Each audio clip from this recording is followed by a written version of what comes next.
చూపిస్తున్నాడు. రూతుకు ఒక భవిష్యత్తును చెప్పించాడు, రెబెకాకు భవిష్యత్తుని చెప్పించాడు, అబ్రహాముకు భవిష్యత్తుని చెప్పించాడు. నీకు ఒక చక్కని భవిష్యత్తును దేవుడు ఏర్పాటు చేసి పెట్టాడు.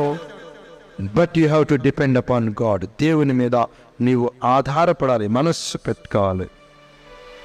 ఇంతకాలం పెట్టుకోలేదు కదా, ఇప్పుడే అడిగా, ఇప్పుడే ప్రభువా నీ మీద నేను మనసు పెట్టుకుంటా, నా బాధలు వేదలు అన్ని ఇక్కడ వదిలిపెట్టిపోతాను, ఇక నాకు అవసరం లేదు, నీ మీద వదిలేస్తున్నాను. ప్రతి భారమును నీ మీద వదిలిపెడు, ప్రతి భారము సులువుగా చిక్కులు పెట్టు పాపను అని హెబ్రీ పత్రికలో అన్నిటిని విడిచిపెడతారు. ప్రతి అనుమానాన్ని విడిచిపెడతారు, ప్రతి ఓర్పు లేనితనాన్ని విడిచిపెడతారు. విడిచిపెట్టి ఇక బయలుదేరు, ప్రభుతో నడుద్దాం, ప్రభుతో నడుద్దాం అంటే వాక్య ప్రకారం నడుద్దాం. నిర్ణయం